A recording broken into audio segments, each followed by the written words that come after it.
Dito sa Canada, kung nandito ka, huwag kang magtitiwala sa mga Pilipino. Sisiraan ka talaga niyan.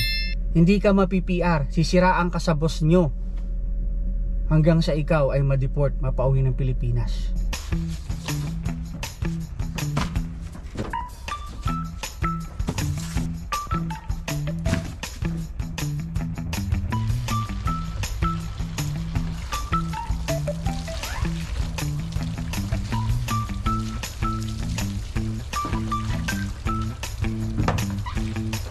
Bulaga!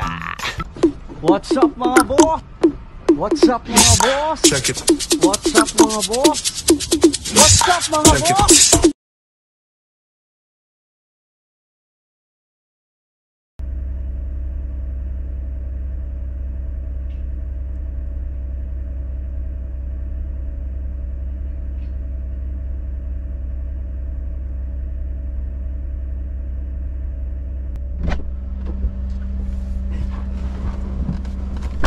What's up mga boss? Kamusta kayo mga boss?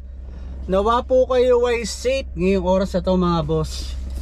Kung nasan man po kayo nandun ngayon. Ngayon po ay araw na ng Miyerkules dito sa amin sa Canada. At mag-aalas 10 ng umaga mga boss. Maganda ang panahon sa labas. Hindi malamig at hindi gaano mahangin. Sakto lang para mag-walking sa labas. Yan ang isa sa mga ginagawa dito ng mga kababayan natin. Ganon din ang mga ibang lahi. Naglalakad-lakad sila dyan sa labas kapag ganitong palapit na ang summer. Konting relax, pakalanghap ng sariwang hangin. Kamusta kayo mga boss? Lalo na yung mga kababayan nating OFW. Nawa po kayo ay nakatagpo ng mabait na employer, dahil alam ko po na ang trabaho ninyo napakahirap, lalo na yung mga ang trabaho ay nani o tagapag-alaga ng mga ibang bata sa ibang bansa. Pakahirap yan. Yung malayo kayo sa inyong mga mahal sa buhay, yung iniwanan niyo yung mga anak niyo sa Pilipinas, sa mga maliliit pa, na hindi nyo maaalagaan ng ilang taon, tapos sa ibang bansa aalagaan nyo yung anak ng iba. Tanging libangan nyo lang makipag-usap sa mga kaibigan ninyo. Kung nakakalabas kayo sa inyong pinagtatrabahuhan, mabait yung amo nyo, makakagala kayo, makipagkita kayo sa mga kababayan natin, konting banding para iwas homesick. Tapos sisiraan ka lang. Iyan mga boss, ang isa sa malaking problema natin. Hindi lang sa Pilipinas, dito rin sa ibang bansa. Kaya dito sa abroad, magtitiwala sa mga Pilipino. Sisiraan ka talaga niyan. Sisiraan ka sa boss nyo. Hanggang sa ikaw ay ma-deport, mapauwi ng Pilipinas. Huwag kang magtitiwala sa mga kababayan nating Pilipino. Yan ang malimit nating naririnig.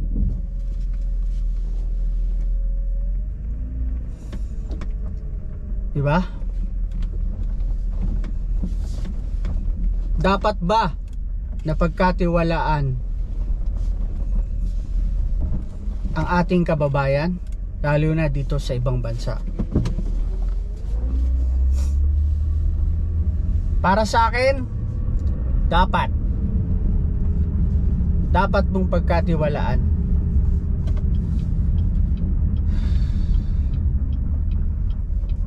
Kaunti lang ang mga tao na sisiraan ka, ipapahiya ka,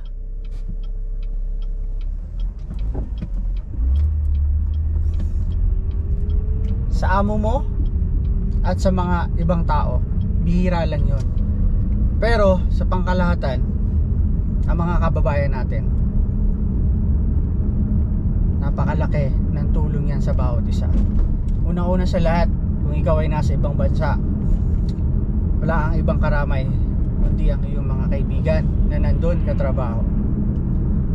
Sila ang magpapawala ng homesick mo, magpapayo sa'yo, nagbibigay sa'yo ng kasiyahan, at makakatulong mo sa ibang bansa sa pagtatrabaho.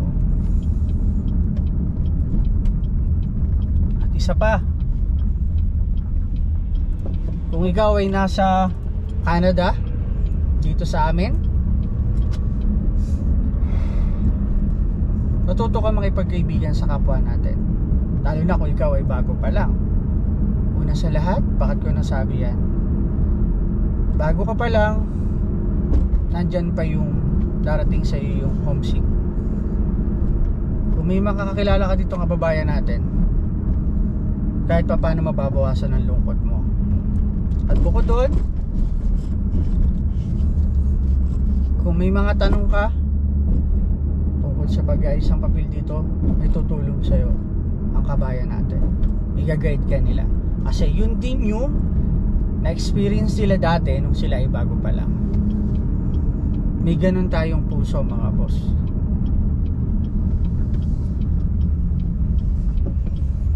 Yun ang totoo. Kaya para sa akin, napakahalaga na makipagkaibigan ka sa mga kababayan natin dito sa abroad. Dahil walang ibang ikaw karamay kung hindi sila lang.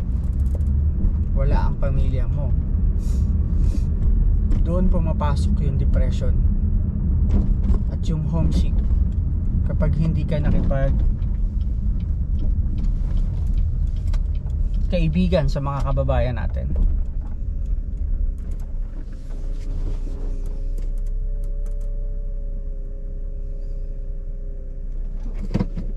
Kaya para sa akin, dapat makipagkaibigan ka sa mga kababayan natin.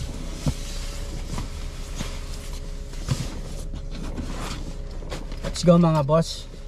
Pasok na tayo at mamaya ulit tayo magkwentuhan. Baka ako'y malate na, pawala ng trabaho. Let's go mga boss.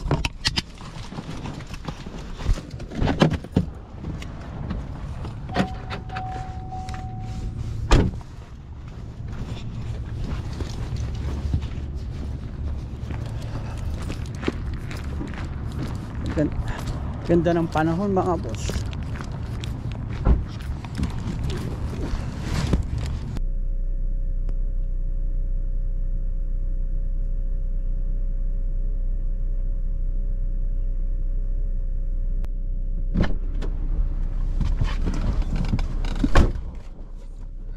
What's up mga boss? Mga boss, kamusta kayo? O tatanungin nyo, ayoko na. Okay naman ako mga boss. Medyo naging busy lang sa bakery. Dami namin ginawa. Kakalabas ko lang mga boss alas 6 ng hapon. Tapos diretso na ako sa second job. Wala nang pahinga yung mga boss. Diretso na yun.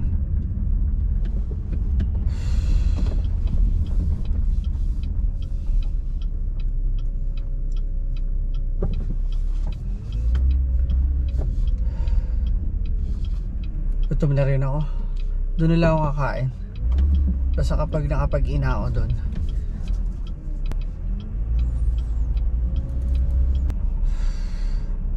Pakita ko sa inyo yung sitwasyon ngayon dito sa intersection. Sa kanan ko yung 7-Eleven.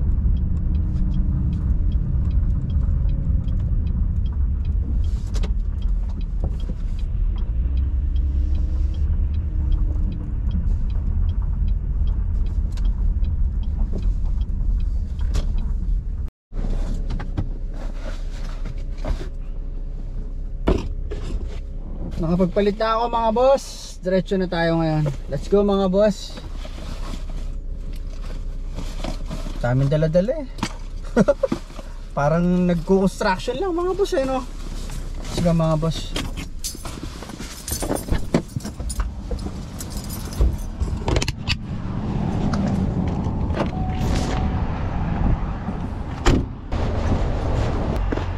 What's up mga boss? Kamusta kayo mga boss? Uwi na naman tayo mga boss, kaya nakangiti ako kasi pauwi na tayo. Pero gutom na ako mga boss. Ang bihirang buhay ito. Kalimutan ko na kumain kanina, ang dami namin kasing ginawa. Whew.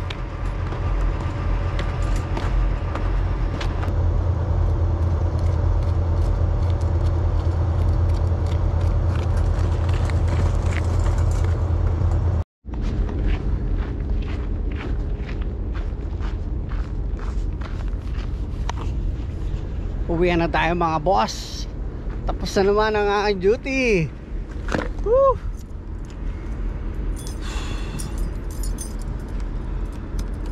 Medyo malamig ang hangin ngayon mga boss.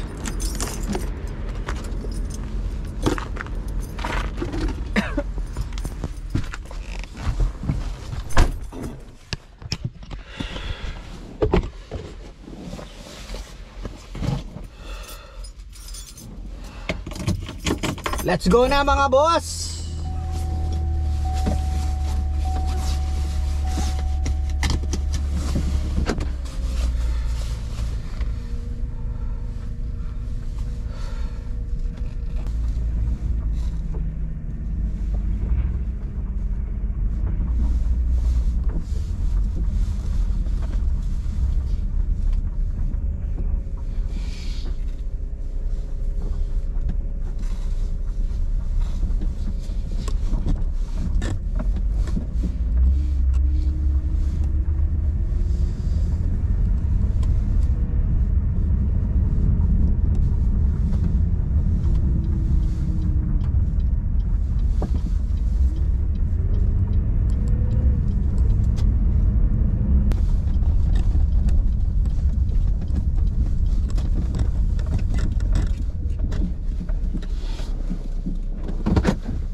Tayo sa bahay.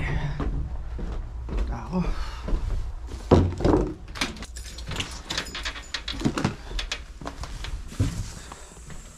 Paano mga boss? Bukas na lang ulit. Antok na ako.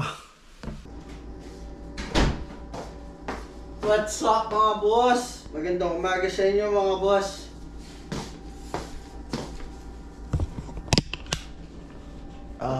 Kamusta kayo mga boss? Medyo inaantok pa ako. Nawa po kayo ay safe ngayong oras na to mga boss. 11:30 na ako muli kagabi mga boss. At magtapon muna tayo ng basura. Lilinisin natin yung truck ni Mrs. mga boss. Kasi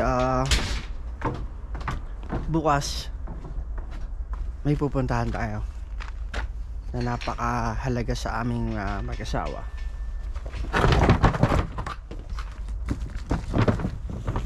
Labas muna natin itong basurahan.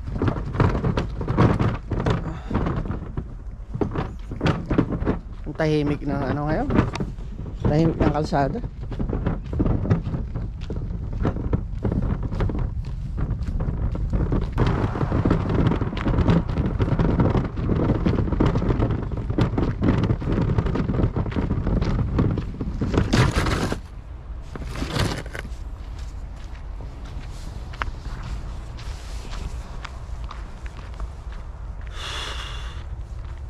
Ilabas ko na kasi mamaya makalimutan ko. May pasok ako alas 10 ng umaga eh. Tapos diretso na ako sa part-time ko ng 7-Eleven. Pasok natin dito sa loob. Nilalagay ko tong ano itong aking nilagay ng halaman dito sa gate para hindi siya magtuloy-tuloy magbukas.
Kapag ganito umaga, medyo malamig pa sa labas mga boss.